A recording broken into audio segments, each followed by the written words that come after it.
Open the eyes of my heart, Lord. Open the eyes of my heart. I wanna see you. I wanna see you. To see you high and lifted up, shining in the light of your glory. To pour out your power and love as we sing, holy, holy, holy. Holy, holy, holy. I wanna see you. மனிதனாய் இந்த பூமிக்கு வந்த தேவனாகிய இயேசு கிறிஸ்துவின் இனிய நாமத்தில் உங்களை நான் வாழ்த்துகிறேன். நாம் தொடர்ந்து லூக்கா 6ஆம் அதிகாரத்தை படித்து கொண்டு வருகிறோம். லூக்கா 6ஆம் அதிகாரத்தினுடைய தலைப்பு என்ன? ஓய்வு நாளை பற்றிய முரண்பாடான கருத்துக்கள் மற்றும் சமவெளி பிரசங்கம். Luke 6 sabbath controversies and sermon on the plain. இதில் நம்ம முதல் பகுதியை ஏற்கனவே படிச்சிட்டோம். போன வாரத்தில் இந்த 2வது பகுதியான சமவெளி பிரசங்கம், சர்மன் ஆன் த பிளெயின்ஸ், அதை துவங்கணும். இதனுடைய வேத பகுதி என்ன? லூக்கா 6ஆம் அதிகாரம் 17 49 வரைக்கும். இதில் நம்ம 17 19 வசனம் வரைக்கும் போன வாரத்தில் தெளிவாக நம்ம படிச்சிட்டோம். சமவெளி பிரசங்கம் அறிமுக வசனங்கள், introduction to sermon on the planes. இதை படிச்சுட்டு நம்ம 20 26 வரைக்கும் ஒரு சின்ன பேக்ரவுண்டை படிச்சிட்டோம். அதை திரும்ப இன்னைக்கு நான் ஞாபகப்படுத்திட்டு நம்ம இந்த ஒவ்வொரு வசனமாக இன்னைக்கு நம்ம படிக்க போகிறோம். லூக்கா 6ஆம் அதிகாரம் 20 23 வரைக்கும் பாக்கியவான்கள், பிளஸட் அப்படின்ற தலைப்பை நான் கொடுத்துருக்குறேன். பிளஸட், பாக்கியவான்கள் அப்படின்னு சொன்ன உடனே உங்களுக்கு ஞாபகம் வந்துடணும். என்னது அது? உச்சக்கட்ட ஆசீர்வாதங்கள், தி பிளெஸிங்ஸ் அப்படின்னு உங்களுக்கு நான் சொல்லி கொடுத்தேன். பாக்கியவான்கள் அப்படின்றதுக்கு கிரேக்க மொழியில் மக்காரியோஸ் அப்படின்ற ஒரு வார்த்தை பயன்படுத்தப்பட்டிருக்கு. அப்படின்னா என்ன அர்த்தம்னா ஆசீர்வாதம். அதுக்கு 2 விளக்கத்தை உங்களுக்கு நான் கொடுத்தேன். உங்களுக்கு ஞாபகம் இருக்கா? ஒன்று என்னன்னா உள்ளான சந்தோஷம், இன்னொன்று முற்றிலும் எதையும் சார்ந்திராத ஒன்று.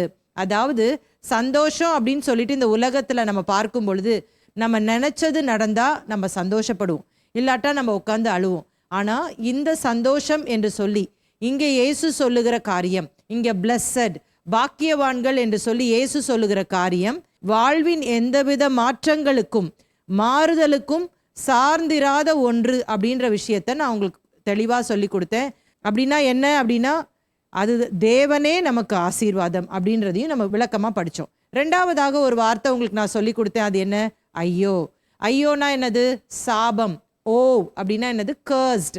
இது தேவனுடைய நியாய தீர்ப்பை கொடுக்கிறதான வார்த்தை அப்படின்றதையும் உங்களுக்கு விளக்கி சொன்னேன்.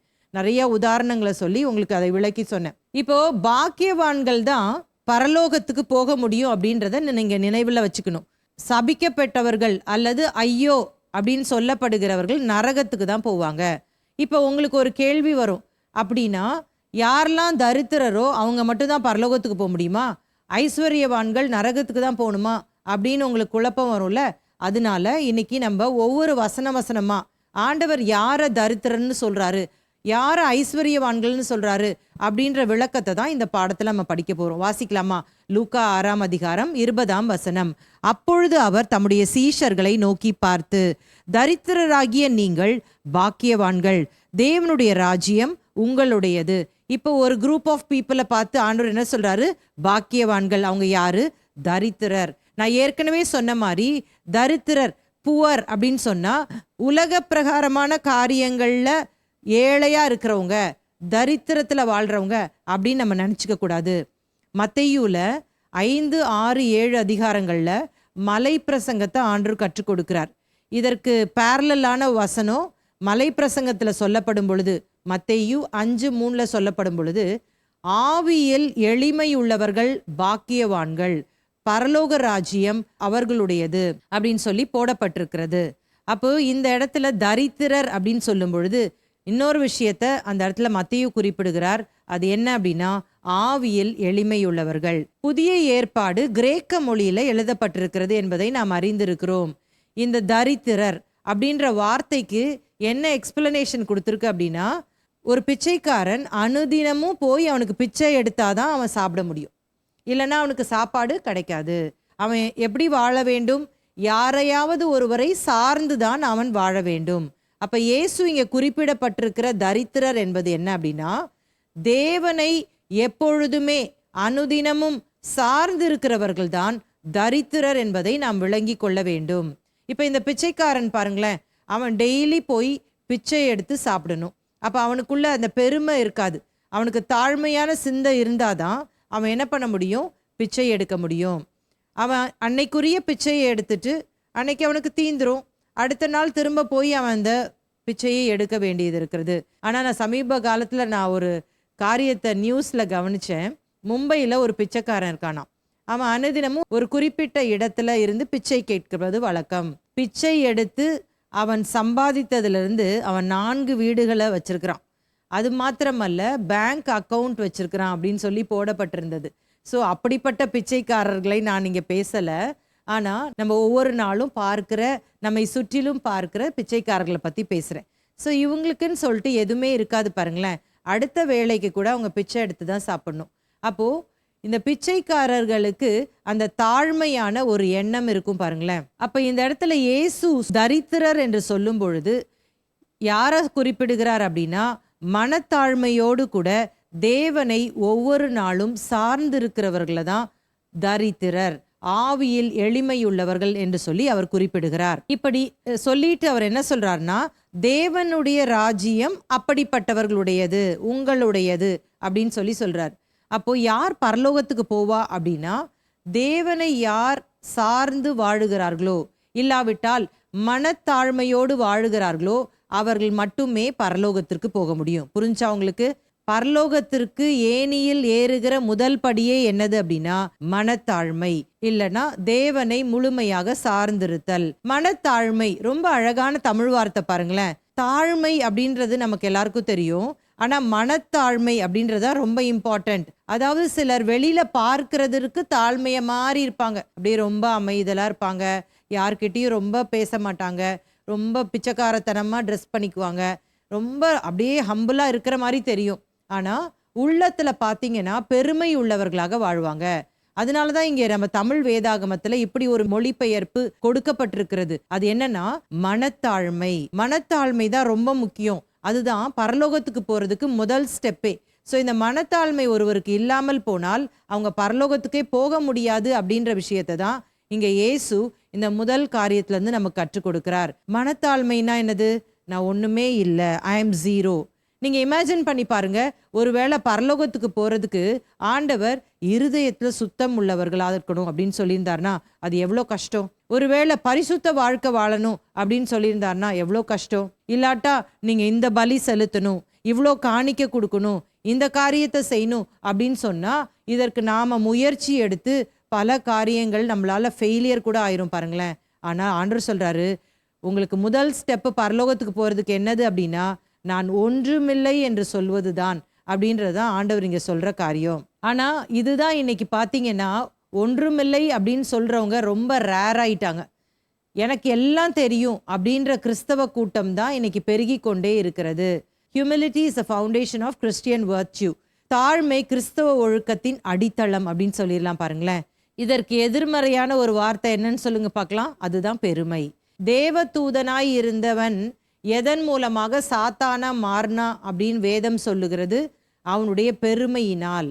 அப்ப முதல் பாவமே பெருமை என்பதை நாம் அறிந்து கொள்ள வேண்டும். வேதம் சொல்லுகிறது தேவன் பெருமை உள்ளவர்களுக்கு எதிர்த்து நிற்கிறார். Pride is the greatest sin of all. Pride is the oldest sin in the universe. அப்ப மிகவும் பழமையான முதல் பாவம் என்ன அப்படின்னு சொன்னா பெருமை. இப்ப பாருங்களேன், ஆதாம் ஏவாள ஆண்டவர் அதற்கு பிற்பாடு படைக்கிறார். ஆதாமை பார்த்து சொல்றாரு, நீ இந்த தோட்டத்தில் உள்ள விருட்சத்தின் கனி எல்லாத்தையுமே புசிக்கலாம், ஆனா தோட்டத்தின் நடுவில் இருக்கிற நன்மை தீமை அறியத்தக்க விருட்சத்தின் கனியை நீ புசிக்க கூடாது, அதை நீ புசிக்கும் நாளில் சாகவே சாவாயின்னு சொல்லிட்டார். அப்புறம் திருமணம் ஆதாமுக்கு நடக்குது. நீங்க ஆதியாகமம் 3ஆம் அதிகாரத்துல பார்க்கும் பொழுது சர்ப்பமானது எல்லா மிருகங்களை காட்டிலும் தந்திரம் உள்ளதாய் இருந்தது என்று சொல்லி போடப்பட்டிருக்கிறது. இந்த சர்ப்பம் ஒரு நாள் ஏவாள்கிட்ட வருது. வந்து ஏவாள்கிட்ட கேக்குது, ஏவாளே ஏவாளே, ஆண்டவர் உன்னை தோட்டத்தில் உள்ள கனியை புசிக்க வேண்டான்னு சொன்னாரா அப்படின்னு சொல்லிட்டு பொய் பேசுது. உடனே ஏவாள் என்ன சொல்றா, அப்படி ஒன்னும் சொல்லல, தோட்டத்தின் நடுவில் இருக்கிற கனியை நீ புசிக்கவும் தொடவும் கூடாது என்று சொல்லி அந்த இடத்துல சொல்றத பார்க்கலாம். தொடர்ந்து வருகிற வசனங்களை பார்க்கும் பொழுது சாத்தான் சொல்றான், அதெல்லாம் ஒன்றும் கிடையாது, நீ சாப்பிடு, அப்ப தேவர்களை போல ஆவீர்கள், நீங்க நன்மை என்னதென்று தீமை என்னதென்று அறிந்து கொள்வீர்கள் அப்படின்னு சொன்ன உடனே ஏவாள் பார்க்கறா, இது புசிப்புக்கு நல்லது, பார்வைக்கு இன்பமாயிருக்கிறது, என் கண்களை தெளிவிக்கிறதுமாயிருக்கிறது என்று சொல்லி அந்த கனியை பறித்து புசித்தாள் என்று சொல்லி பார்க்கிறோம். புசித்தது மாத்திரமல்ல, அவள் தன் புருஷனுக்கும் கொடுத்தாள், அவனும் புசித்தான் என்று சொல்லி வேதம் சொல்லுகிறது. நம்ம நிறைய வேளையில என்ன நினைச்சுப்போம் அப்படின்னு சொன்னா, ஆதாம் ஏவாள் செய்த முதல் பாவம் என்ன அப்படின்னு கேட்டா, அவங்க தான் அந்த கனியை சாப்பிடாதன்னு சொன்ன கனியை கீழ்ப்படியாமையினால அவங்க சாப்பிட்டுட்டாங்களே, அப்ப அவங்களுடைய முதல் பாவம் என்னன்னா டிஸ்ஒபீடியன்ஸ், கீழ்ப்படியாமை அப்படின்னு சொல்லிடுவோம். ஆனா இதை நம்ம கூர்ந்து கவனிக்கும் பொழுது இவங்க ஏன் ஆண்டவருடைய வார்த்தைக்கு கீழ்ப்படியில அப்படின்னு சொன்னா, இப்ப சாத்தான் வந்து ஏவாள்கிட்ட சொல்றான்ல, நீங்க தேவர்களை போல ஆவீர்கள் அப்படின்னு சொன்னோன்னே இப்ப ஏவாளுக்கு ஒரு ஆசை வந்துருச்சு. நம்ம ஏன் போய் தேவன் கிட்ட போய் கேட்டுட்டு இருக்கணும், நம்மளே தேவன் ஆயிட்டா நன்மை இது தீமை இது அப்படின்னு நமக்கே தெரிஞ்சிருமே, அதனால அவரெல்லாம் சார்ந்து வாழ வேண்டாம், நம்மளே ஒரு முடிவு எடுத்துக்கலாம்ல. அதனாலதான் அவன் என்ன பண்றா, அந்த கனியை பறிச்சு சாப்பிட்டுட்டா. இப்போ இந்த சாத்தான் வந்து சர்ப்பம் மாதிரி வந்து ஏவாள்கிட்ட பேசும் பொழுது அவ என்ன ஆக்சுவலா பண்ணிருக்கணும், இந்த கனியை நம்ம சாப்பிடக்கூடாதே, இதை போய் நம்ம கணவர்கிட்ட சொல்லலாம், இல்லைன்னா ஆண்டவர்கிட்ட கேட்கலாம், இப்படி ஒரு மிருகம் வந்து என்கிட்ட பேசுது, நான் செய்யலாமா செய்யக்கூடாதான்னு கேட்டிருக்கணுமா இல்லையா. ஆனா அவளே ஒரு முடிவெடுத்துட்டா. இப்ப ஏவாளை நிறைய பேர் என்ன பண்ணுவாங்கன்னா, இந்த ஏவாள் பண்ண தப்புனாலதான் இவ்வளோ பிரச்சனையும், அவ தான் பாவம் செஞ்சுட்டா அப்படின்னு திட்டுவாங்க. ஆனா அவளுடைய புருஷனுக்கு கொடுத்த போது புருஷனுடைய ரியாக்ஷன் என்னவா இருந்திருக்கணும்னா, அவன் சொல்லிக்கணும், ஏவாள் இதை சாப்பிட்ட, ஆண்டவர் என்ன சொன்னாரு, சாப்பிடக்கூடாதுன்னு சொன்னாரு, இரு ஒரு நிமிஷம் அவர்கிட்ட போய் கேட்கலாம், வா வா நம்ம அப்படின்னு சொல்லிட்டு ஏவாளையும் கையோட கூட்டிட்டு போயிட்டு, ஆண்டவரே பார்க்காத நேரத்துல பார்த்து இந்த பொண்ணு இப்படி சாப்பிட்டுட்டா, என்ன செய்யறதுனே தெரியல அப்படின்னு தானே சொல்லியிருக்கணும். அவனும் என்ன பண்ணா, அவ கொடுத்தாலாம், இவன் புசிச்சானாம். அப்ப 2 பேரும் செஞ்ச தப்பு என்னன்னா, நாங்க இனி எங்க வாழ்க்கையை நாங்களே நடத்த முடியும், இண்டிபெண்டா வாழ முடியும், உம்மை சார்ந்திருக்க வேண்டிய அவசியம் இல்லை அப்படின்னா அவங்களுக்கு ஒரு பெருமை அவங்களுக்குள்ள வந்துருச்சுன்னு தானே அர்த்தம். அதை தான் முதல் பாவம் என்று சொல்லி நான் சொல்லுகிறேன். அப்ப சாத்தான் விழுந்ததும் முதல் காரியம் என்னது அப்படின்னா பெருமை. இந்த மனிதன் அப்படின்னு சொல்லும் பொழுது இந்த பெருமை அவங்களுக்கு வந்ததுனால தான் ரிப்பீட்டடா அவங்க வாழ்க்கையில ஒரு செயின் மாதிரி அடுத்தடுத்த பாவம் வந்துருச்சு. தேவனை சார்ந்து வாழாம போயிடுறாங்க, கீழ்ப்படியாம போயிடுறாங்க, பொய் சொல்றாங்க, இப்படி படிப்படியா அவங்க வாழ்க்கையில பாவங்கள் அடுக்கி கொண்டே போகலாம். அப்ப முதல் பாவம் அப்படின்னு சொல்லும் பொழுது அது பெருமை என்பதை நாம் மறந்துவிடக் கூடாது. ஆனால் ஆதி மனிதன் பாவம் செய்தாலும் இந்த மனுக்குலத்தை ஒட்டுமொத்தமாக தேவன் அழிக்காமல் தன்னுடைய ஒரே பேரான குமாரனை இந்த பூமிக்கு அனுப்பி அதன் மூலமாக அவர் மீட்பை கொடுத்தார். நான் 2 ஆங்கில சொல்ல உங்களுக்கு சொல்லி இதை எக்ஸ்பிளைன் பண்றேன் பாருங்களேன். பாவம் அப்படின்றதுக்கு நம்ம இங்கிலீஷ்ல என்ன சொல்லுவோம், சின். ஸ்பெல் பண்ணலாமா, என்னது அதோடைய ஸ்பெல்லிங், SIN. ஓகேயா. குமாரன் அப்படின்னு சொன்னா என்ன அர்த்தம், சன். இதை ஸ்பெல் பண்ணலாமா, SON. இப்ப SN அப்படின்ற முதல் எழுத்தும் கடைசி எழுத்தும் பாவத்துக்கும் குமாரனுக்கும் ஒண்ணு தானே, சின்னுக்கும் சன்னுக்கும் ஃபர்ஸ்ட் எழுத்தும் லாஸ்ட் எழுத்தும் ஒண்ணுதான், ஆனா நடு எழுத்து தான் வித்தியாசப்படுது. சின்ல என்ன வருது, I. சன்ல என்ன வருது, O. நீங்க இப்படி ஞாபகம் வச்சுக்கணும் ஈஸியா. I அப்படின்றது என்ன அப்படின்னா நான். இது எப்ப பார்த்தாலும் நம்ம வாழ்க்கையில தலை தூக்கிக்கிட்டே இருந்துச்சுன்னா அந்த இடத்துல தான் பாவம் வந்துரும். ஆனா அதே நேரத்துல நான் அல்ல, நீரே மகிமைப்படும், நீர் பெருக வேண்டும், நான் சிறுக வேண்டும், I am 0 அப்படின்னு சொல்லிட்டு ஒருவர் யார் ஒப்பு கொடுக்கிறார்களோ அவர்களுக்குள்ளே குமாரன் வந்து விடுவார். அந்த ரட்சிப்பின் சந்தோஷத்தை நாம் பெற்றுக்கொள்ள முடியும். அப்ப சின் அப்படின்னு சொன்னா அது பாவத்தை குறிக்கிறது. அந்த சின்னை போக்குவதற்காக சன் வந்தார். எவ்வளவு அழகா ரைமிங்கா வருது பாருங்களேன். இதை நான் வாசிக்கிறேன். சின் போவதற்கு சன் வந்தார், சன் வந்தவுடன் நான் 0 என்று எண்ணாமல் இருந்தால் மறுபடியும் சின் வந்துவிடும். புரியுதுங்களா? ரட்சிக்கப்பட்டவங்க கூட இன்னைக்கு நிறைய பேரு, நான் இதை பண்ணேன், நான் பாட்டு பாடினேன், நான் வர்ஷிப் நடத்தினேன், நான் இந்த அற்புதத்தை செஞ்சேன், நான் பிரசங்கம் பண்ணேன், நான் இத்தனை சர்ச்சை கட்டினேன், நான் இத்தனை இடத்துல போய் ஊழியம் செஞ்சிருக்கிறேன் அப்படின்னு நான் நான் நான் வரும்பொழுது அவங்க என்னதான் செஞ்சாலும் அவங்க எதுல இருக்கிறாங்க அப்படின்றத நம்மளால ஐடென்டிஃபை பண்ண முடியும். அது பாவம், சின் அப்படின்றத மறந்து போகக்கூடாது. இன்னைக்கு இந்த சோஷியல் மீடியாலலாம் பார்த்தீங்க அப்படின்னா இவர்களுடைய அந்த குணத்தை ஈஸியாக நம்ம கண்டுபிடிச்சிடலாம் பாருங்களேன். எனக்கு இவ்வளோ லைக்ஸ் வந்துச்சு, எனக்கு இவ்வளோ மில்லியன் வியூஸ் வந்தது, இவ்வளோ பேர் என்னை தேடி வர்றாங்க, நான் இவ்வளோ ஃபேமஸான ஆள், இப்படின்னு நான் வந்துருச்சா? அப்போ என்னதான் ரட்சிக்கப்பட்டிருந்தாலும் மறுபடியும் பாவம் உள்ளே வந்துருச்சா? இதை தான் ஆண்டவராகி இயேசு கிறிஸ்து இந்த சமவெளி போதனையில் சொல்லி கொடுக்குறாரு. தரித்திரர் அவர்கள் பாக்கியவான்கள். தரித்திரர்னா என்னது? நான் அல்ல, நான் ஜீரோ, தேவனை முழுமையாய் சார்ந்திருக்க வேண்டும். என்னதான் ஆண்டவர் நம்மளை பயன்படுத்தினாலும் ஒவ்வொரு நாளும் அவருடைய சமூகத்தில் போய் என் ஞானம் என் கல்வி எல்லாம் ஒன்றுமில்லை, என் நீதி எல்லாம் அழுக்கான கந்தை என்று சொல்லி யார் ஒருவர் தன்னை தாழ்த்துகிறார்களோ அவர்களை தான் கர்த்தர் எடுத்து பயன்படுத்துவார். அவர்களை தான் அவர் தரித்திரர் என்று சொல்லி சொல்லுகிறார். இயேசு கிறிஸ்து இந்த பூமியிலே வந்த பிற்பாடு மனம் திரும்புகள், தேவனுடைய ராஜ்யம் சமீபித்திருக்கிறது என்று சொல்லி பிரசங்கம் பண்றார். பிரசங்கம் பண்ணி தனக்காக 12 சீஷர்களை தேர்ந்தெடுத்தார். நம்ம கூட இந்த பாடத்தில் இப்போ படிச்சுட்டு இருக்கிறோம்ல, தேர்ந்தெடுத்து அவர்களுக்கு கற்றுக் கொடுக்கிறார். தேவனுடைய ராஜ்யம் என்ன, அது போகிறதுக்கு என்னெல்லாம் தகுதிகள், ரெக்குவயர்மெண்ட்ஸ் என்னெல்லாம் அப்படின்னு சொல்லிட்டு தான் அவர் சொல்லி கொடுக்குறார். இப்போது எந்த இடத்துலாவது நான் சொல்கிற விஷயம் இருக்கான்னு நீங்கள் கொஞ்சம் செக் பண்ணி பாருங்களேன். இப்போ இயேசு கிறிஸ்து அவர் நிறைய போதனைகளை போதிக்கிறாரு. ஆனால் எந்த இடத்துலையாவது தன்னுடைய சீஷர் கூட்டத்தை கூப்பிட்டு, பேதுரு இங்கே வா, இங்கே நின்றுக்கோ, ரைட்டில் நில்லு, யோவான் நில்லு, லெஃப்டில் நில்லு, யாக்கோபு இந்த இடத்துல நில்லு, நீங்களாம் இந்த இடத்துல நில்லுங்க, இங்கே பாரு, இப்போது நாம் ஒரு இடத்துக்கு போக போகிறோம், அங்கே நான் ஒரு குருடனை பார்வை கொடுக்க போகிறேன், எப்படி அங்கே சுகப்படுத்துறேன்றதை கவனமாக கேட்டுக்கோ பேதுரு, கவனமாக கேட்டுக்கோ யோவான், நல்லா பார்த்துக்கோ, நான் என்ன கொஸ்டின் ஃபஸ்ட்டு பண்ணுறேன், எப்படி நான் என்ன மாடுலேஷனில் பேசுகிறேன், இதெல்லாம் பார்த்துக்கிட்டு கரெக்டாக அடுத்த முறை நீங்கள் போய் அற்புதங்களை செய்யும் போது இப்படி தான் செய்யணும், ஓகேயா அப்படின்னு சொன்னாரா? இல்லைன்னா பேதுரு யாக்கோபு மற்ற சீஷர்களை பார்த்து, இங்கே பாரு, நான் இப்போ ஒரு பிசாசு துரத்த போகிறேன், அந்த பிசாசு பயங்கரமாக அலக்களிக்கும், அதை பார்த்துலாம் நீங்கள் பயந்துராதீங்க, கரெக்டாக நான் எப்படி அதை அதட்டுறேன்னு பார்த்துக்கோ, இதே மாதிரி நீ பயன்படுத்தினா பிசாசு ஓடும் அப்படின்னு சொன்னாரா எங்கேயாச்சும்? சொல்லவே இல்லை. இன்னைக்கு பார்த்தீங்கன்னா நிறைய இடத்துல ஸ்கூல் ஆஃப் ப்ராஃபட்ஸ் அப்படின்னு சொல்லி ஆரம்பிச்சு தீர்க்க தரிசனத்தை எப்படி உரைக்கிறதுன்னு சொல்லி தராங்க. தீர்க்க தரிசனம் அப்படின்னு சொல்லும் பொழுது தேவன் அந்த ஒரு நபரின் மூலமாக ஜனங்களுக்கு வெளிப்படுத்துகிற காரியம். இது ட்ரைனிங் மூலமாக நமக்கு கிடைக்காது இன்னைக்கு. ஆனால் அந்நிய பாஷைன்னு சொல்லிட்டு அதையும் சொல்லித்தராங்க, தீர்க்க தரிசனம் அப்படின்னு சொல்லிட்டு அதையும் சொல்லி கொடுத்து பேச வைக்கிறாங்க. ஸோ இதெல்லாம் பார்த்தீங்கன்னா வேதத்திற்கு புறம்பான ஒரு செயல்கள். இயேசு கிறிஸ்து ஒன்றை மட்டும் என்னை பார்த்து கற்றுக்கோங்கன்னு சொன்னார். அதை தான் மத்தேயு சுவிசேஷம் 11ஆம் அதிகாரம் 29ஆம் வசனத்தில் வாசிக்கிறோம். அது என்ன தெரியுமா? நான் சாந்தமும் மனத்தாழ்மையுமாய் இருக்கிறேன், என் நுகத்தை உங்கள் மேல் ஏற்றுக்கொண்டு என்னிடத்தில் கற்றுக்கொள்ளுங்கள், அப்பொழுது உங்கள் ஆத்துமாக்களுக்கு இளைப்பாறுதல் கிடைக்கும். எதை கற்றுக்கொள்ள சொல்றாரு பாருங்க, நான் சாந்தமும் மனத்தாழ்மையுமாய் இருக்கிறேன். அப்போ அந்த மனத்தாழ்மையை யார்கிட்ட இருந்து கற்றுக்கணும் அப்படின்னா இயேசு கிட்ட இருந்து கற்றுக்கணும். நீங்கள் வாயை திறந்து இப்போ இருக்கிற இடத்துல சொல்லுங்க, மனத்தாழ்மையை நான் இயேசு கிட்ட இருந்து கற்றுக்கணும். ஏன்னா இன்னைக்கு கிறிஸ்தவத்தில் மிக மிக தேடி பார்க்க வேண்டிய ஒரு விஷயம் என்னன்னா இந்த மனத்தாழ்மை. கொஞ்சம் ஆண்டவர் கிருபைகளை கொடுத்துட்டாரு, கொஞ்சம் நம்மளை பார்த்து கூட்டம்லாம் வந்துருச்சு, கொஞ்சம் தாளந்துகள்லாம் ரொம்ப நல்லா நமக்கு இருக்குது, நல்லா மியூசிக் வாசிக்க தெரியுது, பாட்டு பாடுறோம், ஆராதிக்கிறோம் அப்படின்னாலே கையில் பிடிக்க முடியாது பாருங்களேன், அந்த தாழ்மை ஓடியே போயிடும். ஆனால் நம்ம எவ்வளோ தூரம் கர்த்தர் உயர்த்துகிறாரோ அவ்வளோ தூரம் நம்மளை தாழ்த்தணும். ஒரு இலுஸ்ட்ரேஷன் உங்களுக்கு கொடுக்குறேன் பாருங்களேன்.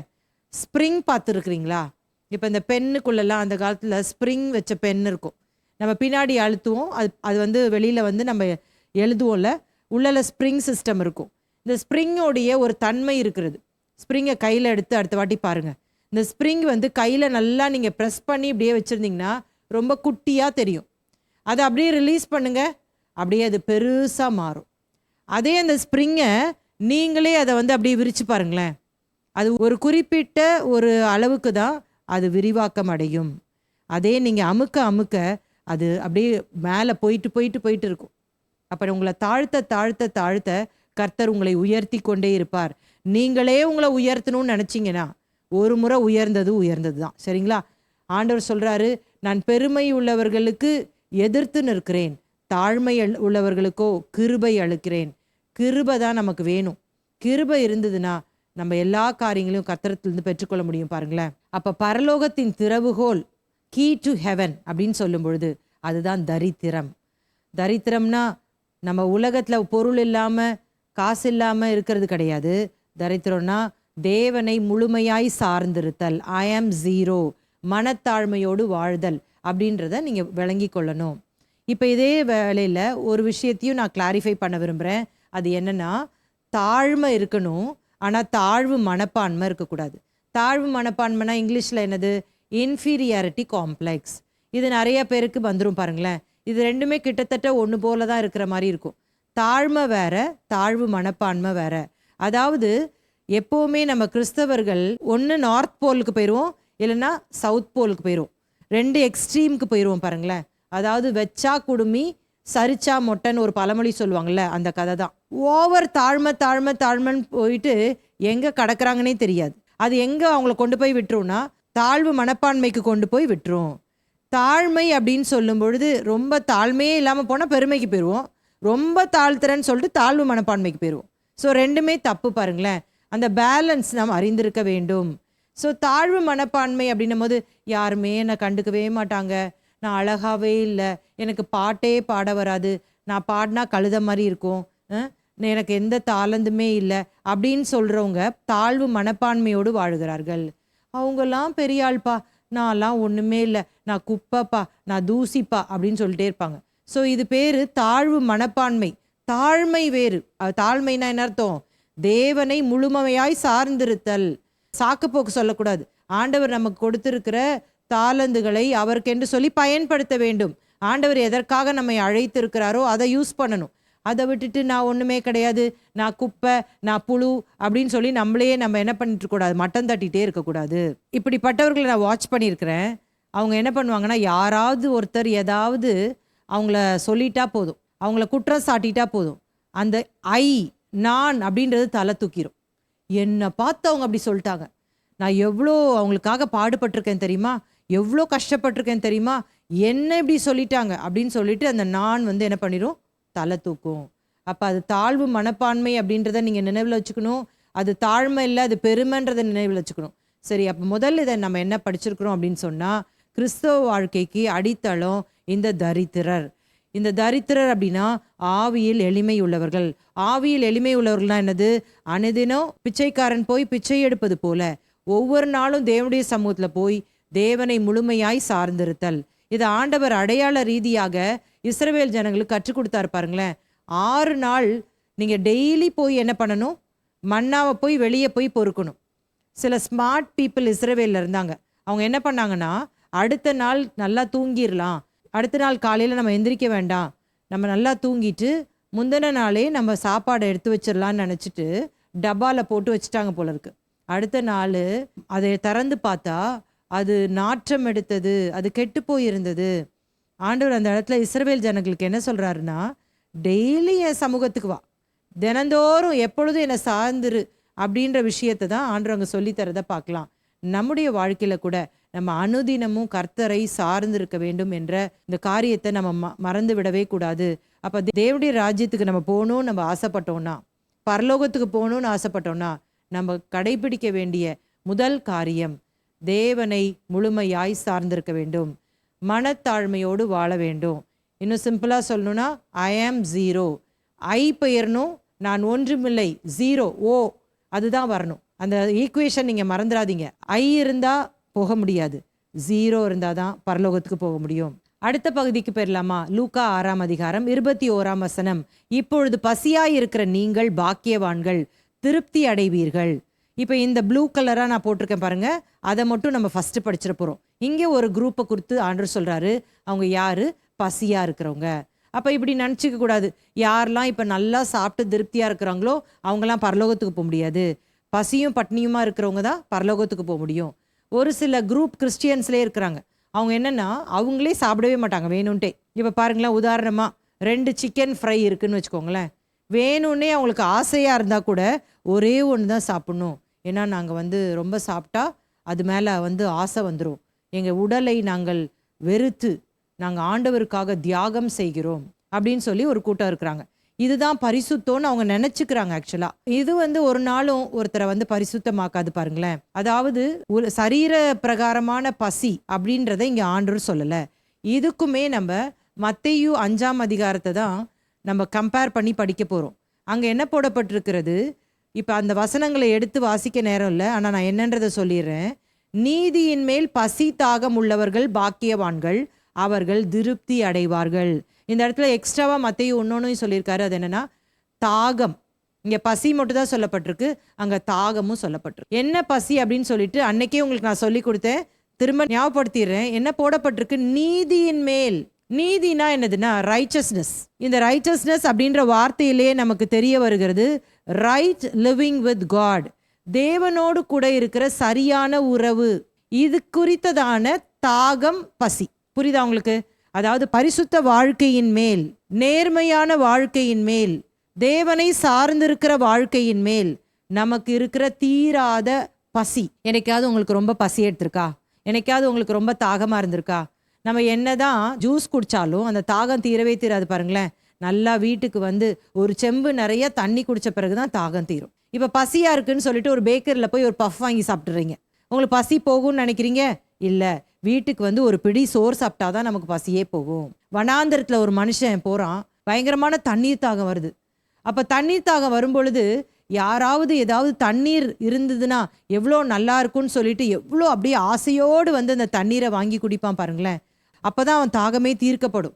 நான் கேள்விப்பட்டிருக்கிறேன், சவுதி அரேபியா போன்ற அந்த வனாந்திரமான அந்த நாடுகளில் ரோடு போடுவதற்காக இந்தியர்களை லேபரர்ஸாக வேலைக்கு அமர்த்துவார்களாம். அப்போ அந்த நாட்களில் இந்த மாதிரி நிறைய டெக்னாலஜிலாம் வளரல. அதனால இந்த ரோடு போடுறதுக்கு மிஷின்ஸ்லாம் கிடையாது.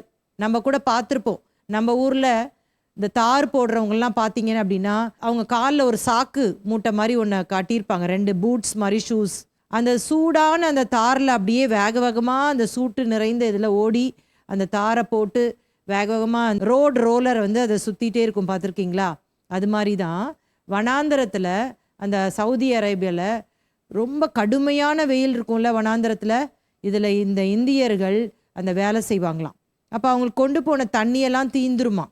அப்போ பெரிய பெரிய பணக்காரர்கள் காரில் நல்லா லக்ஸூரியஸாக அது வழியாக ரொம்ப சொகுசாக போயிட்டுருப்பாங்க. போகும்போது இந்த இந்தியர்கள் வந்து தண்ணி இருந்தால் கொடுங்களேன், தண்ணி இருந்தால் கொடுங்களேன், நாக்கு வறண்டு போய் அப்படியே கெஞ்சுவாங்களாம். அப்போ அவங்க கார் விண்டோவை திறந்து அந்த பாட்டில்ஸை அப்படியே தூக்கி போடுவாங்களாம். இவங்க அப்படியே கேட்ச் பிடிச்சிட்டு வேகமாக திறந்து அப்படியே வேகமாக குடிப்பாங்களாம்.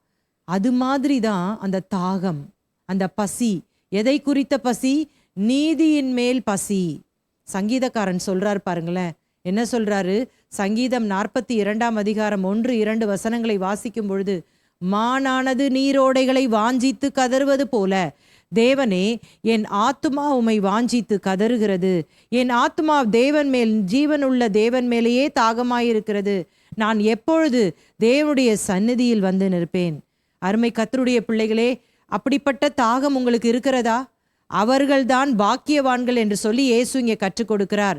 இந்த உலகத்தில் சில வேளையில் நம்ம இருக்கிறதுனால நிறையா வேளையில் நம்ம இந்த உலகத்தின் காரியங்கள் மேலே தான் பசி தாகமாக இருக்கிறோம். எனக்கு எப்போ கல்யாணம் ஆகும், எனக்கு எப்போ குழந்தை பிறக்கும், நான் எப்போ வீடு கட்ட போகிறேன், நான் எப்போ இந்த படிப்பை முடிக்க போகிறேன், எப்போ நான் நல்ல அந்தஸ்தோடு வாழ போகிறேன், எப்போ லைஃப்பில் செட்டில் ஆக போகிறேன், இந்த ஆண்டில் நான் எப்படியாவது வீடு கட்டி முடிச்சிடணும், இந்த ஆண்டில் இதை செய்து நிறைவேற்றணும் அப்படின்னு தாகத்தோடு கூட பசியோடு கூட ஓடிக்கொண்டிருக்கிறோம். கொஞ்சம் அதை நிப்பாட்டிட்டு ஆவிக்குரிய ரீதியாக நீங்கள் உங்கள் வாழ்க்கையை துவங்கினா நல்லா இருக்கும்னு நினைக்கிறேன். இந்த வருடத்தின் முதல் மாதங்களில் நம்ம வந்து கொண்டிருக்கிறோம்.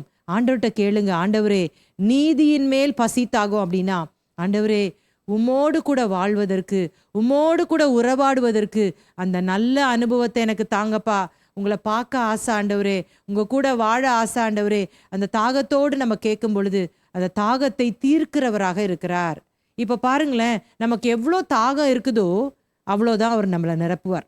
பாருங்க, நம்ம தண்ணி எவ்வளோ குடிப்போம் பாருங்க, எவ்வளோ தாகம் இருக்கோ அவ்வளோதானே தண்ணி குடிப்போம். இப்போ மழை பெய்யுதுன்னு வச்சுக்கோங்களேன், மழையில் நீங்கள் ஒரு டம்ளர் கொண்டு போய் வெளியே வைக்கிறீங்க, அப்போ என்னாகும்? அந்த மழை தண்ணீர் அதில் நிரப்பப்படும். அதே நீங்கள் ஒரு குட்டி பானை கொண்டு வைக்கிறீங்க, அந்த பானை நிரப்பப்படும். பக்கெட் வைக்கிறீங்க, அந்த பக்கெட் நிரப்பப்படும். அதே ஒரு டேங்கை திறந்து வைக்கிறீங்க, அந்த டேங்க் நிரப்பப்படும். அப்போ நீங்கள் எவ்வளோ தூரம் தாகத்தோடு கூட பசியோடு கூட இருக்கிறீங்களோ அவ்வளோ அளவுக்கு தான் ஆண்டவர் உங்களையும் என்னையும் நிரப்புவார். அப்போ மறந்துடாதீங்க, ரெண்டாவது விதமான அந்த பாக்கியவான்கள் யாரை சொல்றார் அப்படின்னா, பசியாயிருக்கிறவர்கள் பாக்கியவான்கள், அவர்களை நான் திருப்திப்படுத்த போறேன். அப்ப பரலோகத்திற்கு நீங்க போகணும்னா, ஆசீர்வாதமான கூட்டத்துல நீங்க சேரணும்னா, உங்களுக்கு ரெண்டாவது இருக்க வேண்டிய தகுதி என்ன அப்படின்னு சமவெளி பிரசங்கத்தின் மூலமாக இயேசு கற்றுக் கொடுக்கிறார். பசி. என்ன பசி? நீதியின் மேல் பசி. பசி அப்படின்னா புசிக்கணும், அப்பதான் திருப்தி கிடைக்கும். ரைமிங்கா வருதுல, பசி புசி. எதை புசிக்கணும்? நீதிய, பரிசுத்த வாழ்க்கைய அப்படின்றத மறந்துவிடக்கூடாது. சங்கீதக்காரன் இந்த நீதியின் மேல ஆசையா இருந்து அவர் என்ன சொல்றார் பாருங்களேன். சங்கீதம் 17ஆம் அதிகாரம் 15ஆம் வசனம், நானோ நீதியில் உம்முடைய முகத்தை தரிசிப்பேன், நான் விழிக்கும் போது உமது சாயலால் திருப்தியாவேன். இன்னைக்கு தூக்கத்துல இருந்து எழுந்த உடனே என்ன நமக்கு ஞாபகம் வருது? ஐயோ, இன்னைக்கு எனக்கு பணம் வேணுமே, இன்னைக்கு அந்த பொருள் வேணுமே, எனக்கு இது வேணுமே, அது வேணுமே, இந்த காரியம் நடக்கணுமே அப்படின்னு தான் இன்னைக்கு கிறிஸ்தவம் ஓடிக்கொண்டிருக்கிறது. ஆனால் இந்த சங்கீதக்காரனை போல, நான் விழிக்கும் போது உம்முடைய சாயலால் திருப்தியாவேன், உம்முடைய சமூகத்தால் நான் திருப்தியாவேன் என்று சொல்லி தெளிவாக சொல்லுகிறத பார்க்கலாம். அப்ப ரெண்டு காரியத்தை இந்த இடத்துல நம்ம பார்த்தோம். ஒன்று என்னன்னா, தரித்திரர், புவர், தேவனை முழுமையாய் சார்ந்திருத்தல், மனத்தாழ்மை. ரெண்டாவதாக பசியாய் இருக்கிறவர்கள், ஹங்கர், பரிசுத்த வாழ்க்கையின் மேல் பசி. மூன்றாவதாக அதே வசனத்தை நம்ம வாசிக்க போறோம். லூக்கா 6:21, இப்பொழுது அழுகிற நீங்கள் பாக்கியவான்கள், இனி நகைப்பீர்கள். இது என்ன அழுகை? இன்னைக்கு நம்ம பெண்களாக பார்க்கும் பொழுது நமக்கு டேப் மாதிரி நமக்கு சொன்ன உடனே அழுக வந்துடும் பாருங்களேன். நம்மளால எதையுமே ஈஸியா தாங்கிக்க முடியாது. ஆனா ஆண்கள் என்ன பண்ண மாட்டாங்க, அவ்வளோ சீக்கிரமா அழமாட்டாங்க. அவங்க உடைக்கப்படணும்னா ரொம்ப ரொம்ப கஷ்டம். ஆனா பெண்கள் ஒரு சின்ன விஷயத்துக்கு கூட மடமடன்னு கண்ணீர் வடிச்சிருவோம். அப்ப அந்த அழுகையா ஆண்டவர் இங்கே சொல்றாரு. அப்ப பெண்கள் தான் மேக்சிமம் பாக்கியவான்களா இருப்பாங்கன்னு அர்த்தம்ல. அந்த அழுகை கிடையாது. ஐயோ, என் புருஷன் சரியில்லையே அப்படின்னு அழுவாங்க. இல்லாட்டா இந்த காரியம் நடக்கலையேன்னு அழுவாங்க. என் சொத்தை ஏமாத்திட்டு போயிட்டாங்களேன்னு அழுவாங்க. எனக்கு பிள்ளை பிறக்கலையேன்னு அழுவாங்க. என் பிள்ளைக்கு கல்யாணம் நடக்கலையேன்னு அழுவாங்க. இந்த அழுகையே ஆண்டவர் இங்கே சொல்லலை. இதை எக்ஸ்பிளைன் பண்றதுக்கும் நான் மத்தேயுவே எடுத்துக்கிறேன் பாருங்களேன். மத்தேயு எப்படி எழுதுறாருன்னா, துயரப்படுகிறவர்கள் பாக்கியவான்கள், அவர்கள் ஆறுதல் அடைவார்கள். இங்க என்ன போடப்பட்டிருக்கிறது? அழுகிறவர்கள் பாக்கியவான்கள், அவர்கள் நகைப்பார்கள், அவங்க சிரிப்பாங்க அப்படின்னு போட்டிருக்கு. அப்ப அந்த நாள்லயே நான் உங்களுக்கு சொல்லி கொடுத்தேன், இந்த துயரம், இந்த அழுகை அப்படின்னா என்ன. இதற்கும் நம்ம அந்த கிரேக்க மொழியே எடுத்துக்கலாம். இந்த அழுகை அப்படின்ற வார்த்தைக்கு ஆழ்ந்த துயரம் அப்படின்ற வார்த்தை தான் பயன்படுத்தப்பட்டிருக்கு. இந்த ஆழ்ந்த துயரம் அப்படின்னும் போது இயேசு என்ன சொல்றாரு அப்படின்னா, ஒருவர் பாவம் செய்யும் பொழுது இந்த பாவத்தை என்னால் விட முடியவில்லையே என்று சொல்லி யார் ஒருவர் ஆழ்ந்த துயரம் அடைகிறார்களோ, அழுகிறார்களோ, புலம்புகிறார்களோ, அவர்களை பார்த்துதான் இயேசு சொல்லுகிறார், அழுகிற நீங்கள் நகைப்பீர்கள். அப்ப நம்முடைய பாவத்தை குறித்ததான ஒரு துக்கம், துயரம் நம்மை நெருக்கும் பொழுது, இரட்சகராகி இயேசுவை நோக்கி பார்க்கும் பொழுது, அவர் ரட்சிப்பின் சந்தோஷத்தை கொடுத்து நம்முடைய ஆழ்ந்த துயரத்தை, அழுகையை நகைப்பாக மாற்ற போகிறார் அப்படின்ற காரியத்தை தான் ஆண்டவர் சொல்றாரு. இன்னொரு காரியத்தையும் சொல்றாரு. நீங்க ரட்சிக்கப்பட்டுட்டீங்க, அது மட்டும் போதாது, இன்னொரு வகையான ஒரு அழுகை இருக்கு. அது என்ன அழுக?